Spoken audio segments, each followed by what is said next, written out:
Hello，大家好，咁今日咧我就會分享下我嘅攝影器材啦，我用嘅剪片程式啦，同埋其他一啲camera gear 或者一啲拍片嘅器材嘅。咁呢條片都好多人request 我拍啦，我諗都會好長啊，因為我呢度咧成台咧都係鋪滿咗我啲器材，都有好多。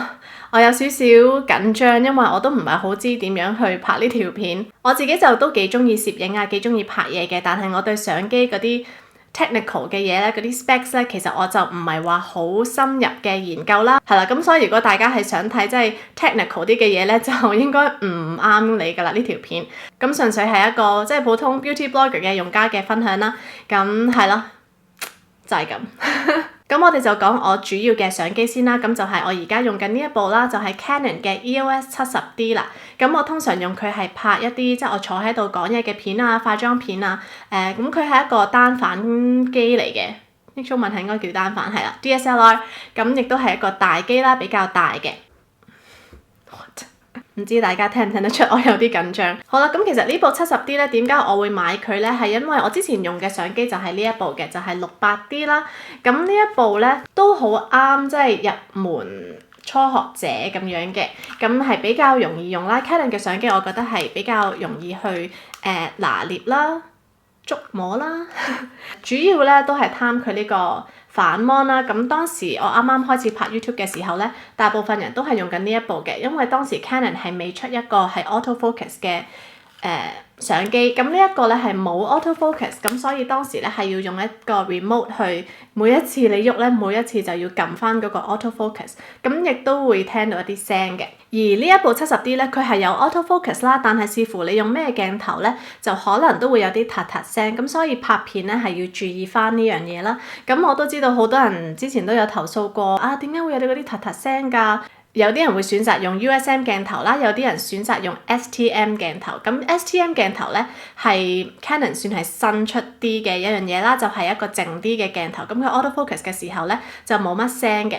咁但係咧 STM 嘅鏡頭嘅選擇咧係比較少啦，佢係偏貴啦，咁所以好多人都會選擇用翻 USM。咁加上我以前用68D 嘅時候咧，我都已經買落咗好多 USM 嘅鏡頭，咁我亦都唔想浪費嘅。咁所以咧，有時大家聽到啲嗒嗒聲咧，真係在所難免，因為除非有一個你可以揾到一個人咧，去每一次都幫你 fold 翻啱嗰個位啦。就算我呢部再靚啲嘅相機都有 autofocus 咧，都係好麻煩嘅去校翻嗰個 focus， 因為有時我哋坐同個相機嘅距離咧都比較遠啦，咁冇可能每一次咧就喺度咁樣扭翻個 focus 噶嘛，咁除非你買到好貴嘅相機或者 Sony 嘅相機咧，先會冇呢一個問題，或者 STM 鏡頭啦。好，我好似又講咗去第度。咁 70D 或者 Canon 嘅相機咧，其實我都覺得適合一啲初學者啦。咁我亦都唔需要話識到好多 technical 嘅嘢咧，我都已經係可以用到嘅。影相都靚，拍片都靚，咁我都幾中意呢部相機嘅。但係佢就偏重啦，所以拎去旅行咧就有少少麻煩啲咯。好啦，咁跟住咧就係鏡頭啦。咁我而家用緊嘅鏡頭咧就係 Sigma 嘅18至35mm f-stop 1.8嘅。咁呢一個鏡頭我係暫時用過咁多支鏡頭嚟講咧，係我最中意嘅鏡頭，因為係咪1.8咧？check 一 check 先。係啦，1.8。好多人咧都問我啊，用乜嘢相機咧先可以有呢個好朦嘅效果？咁主要係個鏡頭嘅，主要係你揀翻嗰個鏡頭咧，嗰個 f-stop 咧要係即係個光圈咧係要大啲，嗰個數字就低啲啦，係啦，越低數字咧，個光圈就越大啦，咁變咗可以吸得更多光啦。我諗係咁樣。總之咧，如果你想要一個朦嘅鏡頭咧，揀翻 F1.2 啦、1.4 啦、1.8嗰啲咧，就都係冇問題嘅。咁呢一個鏡頭嘅好處咧，就係可以zoom in zoom out 啦。雖然 zoom 嘅範圍咧就唔係話好大嘅，但係好足夠我用噶啦。因為我平時都係坐喺個相機面前講嘢啦，或者係化妝啦。咁所以有時如果我要化妝咧，我就會咁樣啦，zoom 近啲，或者我拍測試片要俾大家睇下我皮膚咧，我就咁樣 zoom 翻 out 咁樣啦。咁呢一支 Sigma 嘅鏡頭一個唔好處咧，就係佢係好重啦，同埋都幾大嚿嘅。咁變咗又係拎去旅行或者拎出街影相咧，就比較麻煩啲啦。但係佢以佢嘅價錢嚟講咧，我覺得佢質素係非常之好，同埋佢嘅嗒嗒聲咧都係非常之大聲嘅。所以呢一樣嘢咧都要留意翻啦。好啦，我仲有好多鏡頭要講嘅。咁我買 Sigma 呢支鏡之前用緊嘅鏡頭咧，就係呢一個 Canon 嘅24-105mm f4 啦，係 L 系列啦，有個紅色圈㗎啦，同埋佢係 USM 鏡頭，所以都係唔係淨嘅鏡頭嚟嘅。呢一支鏡頭咧都係好重啦，同埋好大嘅，但係佢 zoom 嘅範圍咧就大啲啦。但係因為佢係F4 咧，佢冇嗰個即係咁朦嘅背景效果啦。咁就係我之前即係平時以前嘅測試一天咧，你會見到個背景冇咁朦咧，就係用呢一部相機㗎啦。跟住咧我就有 Canon 嘅50mm啦，咁呢一個咧都係zoom 得比較近嘅，所以好多時候我都用唔到佢。我以前中意用佢影 close up 啦，因為佢都係影到即係一啲細嘅嘢咧，影得好靚嘅，背景亦都係好朦啦，好 creamy 嘅。咁即係嗰個朦嘅效果係好 creamy 嘅。咁佢亦都係一個 prime lens， 即係係咪定焦鏡啊？所以佢冇得 zoom in zoom out， 純粹係可以校翻個 focus 啦。咁呢一個咧就我要距離個相機好遠先可以影到我成塊面咯。咁所以呢一個唔係一個我成日都用到嘅鏡頭，反而而家 Sigma 呢一個咧我就經常性用到嘅。咁但係佢就偏向細啲嘅。跟住有兩個舊鏡頭咧，我都想分享埋啦，就係第一個係 Tamron 嘅17-50mm f2.8 嘅，呢一個都係我其中第一個即係啱啱開始拍片第一個用嘅鏡頭。咁佢同 Sigma 嗰個差唔多嘅，但係佢個 zoom range 會大啲啦。咁可以咁樣 zoom in zoom out。呢一個咧我唔知係個鏡頭壞咗定點啦，但係佢嗰個 auto focus 嘅聲咧真係超級大聲嘅，咁就啱影相多啲。咁佢都係一個唔錯嘅鏡頭嚟嘅，不過好大聲，所以我應該都會放上 Carousell 賣㗎啦。另外咧就有 Canon 嘅18-55mm啦，咁呢一個其實都係一個唔差嘅鏡頭，因為佢非常之輕嘅。咁佢應該係嗰陣跟機嘅時候有啦，但係我自己就比較少用。我通常咧要影一啲向下，即係個相機要90度向下嘅時候先會用佢，因為佢就唔會，即係佢比較輕咧，佢唔會自己跣咁樣慢慢跣咗落嚟。譬如影一啲 Plan with me 咧，我就會用 Canon 18-55啦，咁24-105咧，佢駁住咗個相機嘅時候咧，因為佢太重咧，佢自己會慢慢跣落嚟㗎。我唔知係個鏡頭太舊定點啦，但係咯，唔係好理想咯，成日都自己 zoom in zoom out 咁樣。咁呢一個係 kit lens 嚟嘅，我都覺得算係 OK， 幾大範圍可以用到嘅鏡頭。好啦，咁拍呢一類片，我其他要用嘅器材咧，首先就有三腳架啦。等一陣，三腳架咧其實我都有好多嘅，但係我講咗而家拍呢一類型嘅片嘅三腳架先啦。咁就有呢一個係 Velbon， 我都唔知嗰個 model number 係乜嘢。通常揀三腳架咧，我就會揀一啲係有呢一個 lever 嘅嘢，因為你可以咧喐部相機啦，即係向上、向下、向左、向右咁樣嘅。仲有呢一個咧，就係一個 stabilizer， 唔知大家睇唔睇到？呢一個咧其實我唔係好識用啦，所以我買咗翻嚟咧都係用過一兩次，咁我仲要研究一下。不過佢就可以做到嗰種即係好smooth， 部相機唔會話好震嘅效果啦。咁但係我仲要深入啲去研究佢先。咁佢下面就有呢一啲weights 啦，就等你 balance 翻嗰個相機嘅。嗰個 stabilizer 咧都係喺淘寶買嘅。咁跟住咧就講埋咪啦。咁咪方面咧，我要好小心，因為我而家就係用緊呢一支咪。咁就係用緊 Rode 嘅 VideoMic Pro， 係啦。Video Mic Pro。咁首先用咪嘅好處咧，就當然係收音好啲啦。因為 Canon 本身嗰個咪咧，內置咪咧，收音都唔係話好好嘅。雖然我用咗好多年係夠用嘅，但係如果你想個 quality 再高啲咧，咁就買翻一支咪就好啲啦。我之前就講咗話，相機通常都會有嗰啲 auto focus 嘅嗒嗒聲啦。咁所以唔用一支咪咧，就可以減少嗰個嗒嗒聲嘅。咁有好處有唔好處嘅。首先呢啲咪咧，你一定要距離個相機遠啦，先唔會錄到嗰啲嗒嗒聲嘅。好多時候咧，好多人會擺喺個相機上面嗰個 hot shoe 嗰度啦。咁但係我試過擺上去咧，都係錄到嗰啲聲，所以我要另外再買一條線啦，一條長啲嘅線咧，由相機咧再駁到去嗰支咪度，因為本身嗰支咪條線好短啊嘛。咁所以要駁長啲啦，駁遠啲啦，然之後咧再買一個咪嘅三腳架啦。咁咪嘅三腳架咧，我就可以擺近啲我啦，遠啲部相機啦，咁就變咗收音咧都唔會咁容易聽到嗒嗒聲。雖然大家都可能會聽到，因為即係呢個地方係比較靜嘅。好似好複雜添。咁成樣嘢咧就係咁嘅樣噶啦，就有支咪啦，跟住有三腳架啦。咁呢個三腳架咧都係 Rode 嘅，都係專係 for 擺咪嘅。咁亦都可以調校佢嘅腳啦嘅高度啊，亦都可以調校個角度啦。好啦，咁大致上坐喺度嗰啲片咧就係咁多噶啦，照計。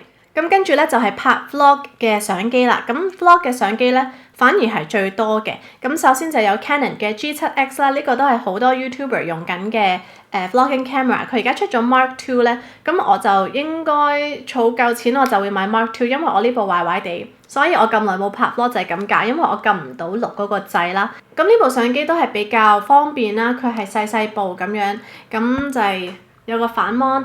我哋就係會咁樣影噶啦。佢有一個唔好處咧，就係收音咧都比較差嘅。咁所以咧，我就買咗呢一個毛毛嘅嘢咧去黐上去啦。呢個叫做咩 Micro Muffler，咁就係用呢啲 Velcro 咁樣咧黐上去，咁就可以隔咗嗰啲風嘅聲啦。咁整體我覺得都係比較容易用啦，影相都靚啦。咁就係咁咯。唯獨一個問題就係佢個 auto focus。有時佢個 auto focus 咧係會亂晒龍嘅，成日都 focus 唔到，你成日都要 check 咧，跟住撳翻自己咧去 auto focus 翻自己。咁得呢個問題咯，其他都 OK， 我都覺得呢個幾方便幾好用嘅。咁個 G7X 我用嘅三腳架咧就係呢個 Manfrotto 嘅，我唔記得咗叫咩，好似叫 Pixie Mini 啊。咁樣咧打開咧就可以晾喺度啦，亦都可以調校嗰個高度啦，跟住可以咁樣拎住當一個 selfie stick 咁樣啦，跟住佢亦都有一個 ball head 咧，就俾你咁樣去轉嗰個角度嘅。咁佢細細嚿啦，個樣又靚啦，咁所以我都幾中意呢一個。咁跟住咧就係到另外一部再靚啲嘅相機咧，就係我部 Olympus Pen F 啦。咁呢一個咧都係我帶出街會 vlog 嘅相機啦，或者我影 blog 嘅相機嚟嘅，因為佢比較輕身啲啦，細部啲啦，比起而家 Canon 嗰部。咁我亦都喺呢度咧加翻一個都係嗰啲毛毛啦，去夾翻啲音啦。當時我記得佢係賣緊12,000啦喺百老匯，咁我就見到佢有減價，咁我就10,000蚊買咗翻嚟。真係好貴呢部相機，仲貴過我而家呢部大機，但係佢影出嚟真係幾靚嘅。同埋我真係貪佢咧係輕身啲咧，拎去旅行一樣影到一啲好靚有景深嘅相，但係唔使拎到部70D 去街，因為呢部真係好重好大部，咁呢個就方便好多。咁跟機嘅鏡頭咧就係呢個17mm啦，都係 f1.8 嘅，咁所以都有嗰個景深喺度，但係佢就會唔使距離太遠啦個相機，即係我大約。如果我個手臂呢個位咧，其實都大致上影到我個頭同埋條頸㗎啦。不過呢支鏡頭咧，我就比較少用嘅，因為我通常用呢部機去街咧，我就係想影一啲有景深嘅相或者片啦。咁所以咧，我另外買咗45mm嘅鏡頭啦，咁都係 f1.8，咁都係影到一啲譬如如果喺街想影全身嘅相咧，咁都會有一個景深喺度嘅。咁呢個鏡頭。你見到其實佢都唔係話好大個鏡頭，但係已經可以影到好靚嘅效果啦。但係我而家比較常用嘅鏡頭咧，就係25mm啦，都係 f1.8 嘅。我幾中意呢個鏡頭，因為佢你又唔使距離個人太遠啦，或者距離一樣嘢太遠咧，就已經影到個景深啦。係咯，因為45mm咧，你真係要行好遠嘅。咁係咯，呢個25mm我就覺得係一個幾好嘅鏡頭。就比較日常會用得多啲嘅。唔記得講埋呢一個咧，叫做 GorillaPod 啦。咁呢一個咧，係我之前用呢一個咧，之前用就係呢一個嘅。咁佢真係好大嚿，但係咧，如果你喺戶外咧，佢係可以即係你可以扭佢啲腳咧去捉住一樣嘢，譬如樓梯柄啊，或者一棵樹嘅樹枝啊，咁樣即係當然粗啲嘅樹枝啊，咁你可以扭佢咧，佢就可以 stay 喺嗰度嘅。所以有時如果你揾唔到一個平嘅地方去擺部相機咧，咁呢一個係一個唔錯嘅選擇。不過我就嫌佢大嚿得滯。呢一個咧係我之前用嚟托 70D 嘅。咁自從我買咗呢一個之後咧，我就唔需要用呢一個，同埋唔需要帶 70D 出街㗎啦。咁跟住咧，我就有我嘅 GoPro 啦。咁呢一個通常都係影一啲，如果你係水上活動啊，或者去一啲行山啊，雖然嗰啲我好少做嘅嘢啦，但係我就中意用呢一個咧去影time time lapse 啦，或者影坐車嗰個路程，咁就 speed up 咗佢咧，加速咗咧，就好似行咗一個旅程咁樣啦。咁所以我都幾中意用呢一個。咁另外影 time lapse 嗰啲，即係會轉嗰啲景嗰啲效果咧，就係用呢一個啦。咁呢一個咧，其實喺 IKEA 買嘅一個計時器嚟嘅，喺佢哋嘅買廚具嗰度揾嘅。咁我就駁咗個 GoPro 嘅 mount 上去啦，跟住我就會扭佢。咁咧，佢一路計時咧，就會一路轉噶嘛。咁佢會一路轉，係啦。我唔知大家明唔明我意思啦，但係佢會一路轉，慢慢倒數到0為止啦。咁嗰段時候咧，個 GoPro 咧就會跟住佢轉咯。咁所以就會影到好多唔同嘅角度。仲有士啤電池同埋士啤嘅 SD 卡咧都非常之重要啦，因為你唔想拍下嘢咧冇電啦，咁所以我全部相機咧起碼都會有一個多一個士啤電啦，同埋多一個士啤嘅 SD 卡。SD 卡真係好貴，同埋成日都爛咯，我嗰啲 SD 卡成日都爛。不過冇辦法，有個士啤咧都係穩陣啲嘅。萬一你拍晒嘢，你又未有時間過落電腦咧，你想繼續拍嘢㗎嘛，咁所以 SD 卡都非常之重要啦。最後嘅相機咧就係航拍機啦。咁呢一個航拍機都有好多人問我係咩牌子，咁就係 DJI 嘅 Phantom 3 Advance。我自己就覺得都幾夠用嘅。未需要買到 Phantom 4，但係佢真係好大部咯。咁我見到 DJI 而家出咗一個新嘅叫做 Mavic Pro 啦，咁我就都係儲緊錢買，我又要買新 vlogging camera，又要買新航拍機，因為呢個實在太大個啦。之前我帶埋呢個去美國嘅時候咧，係每一次去到邊咧都係要拖住個篋啦，因為你要好好咁保護佢噶嘛。咁佢亦都有埋呢一個，亦都有佢嗰啲propeller，即係嗰啲一塊嘢你插入去，咁佢就會咁樣就飛咗上天啦。咁所以真係好多嘢好撩楞，好重咯成件事。不過就非常之值得嘅。因為影出嚟嘅景咧都係好靚，咁我就係咯儲埋錢去買 Mavic Pro，咁我就可以影多啲航拍㗎啦。如果大家知道咧香港邊度有得影航拍咧，就話我知啦，因為我仲喺度揾緊一啲好嘅地方去練習。好啦，咁講埋剪片啦，咁我就用緊 Final Cut Pro X 同埋 After Effects 嘅。咁 After Effects 我比較少用啦，而家因為佢搞到我部電腦好慢，咁所以我就寧願專注啲去做好個內容，咁條片就唔使咁花哩花咯，咁多係啦花神嘢啦，即係主要係做翻好個內容。咁有時剪片嘅時候咧就要錄埋 VO 啦，咁錄 VO 咧我就有呢兩樣器材啦。咁我又係有一支咪啦，有時大家聽到嗰啲 VO 嘅片咧，啲聲係真係好多㗎，好過用 iPhone， 好過用其他咪。Rode mic 都冇呢一個咁靚嘅啲聲，咁所以我係咯好中意，已經用到爛地啦，我用咗好多年㗎呢支咪都。咁我幾中意佢咧，佢就咁坐喺張台度啦，咁咁有支咪之餘咧，我都會用翻呢一個 pop filter 啦，因為有時你錄 VO 嘅時候咧，會聽到啲噴咪聲啦，咁呢個係會阻隔翻個噴咪聲嘅。咁我亦都覺得即係加埋呢一個咧，錄出嚟嘅音咧就個音質好多啦。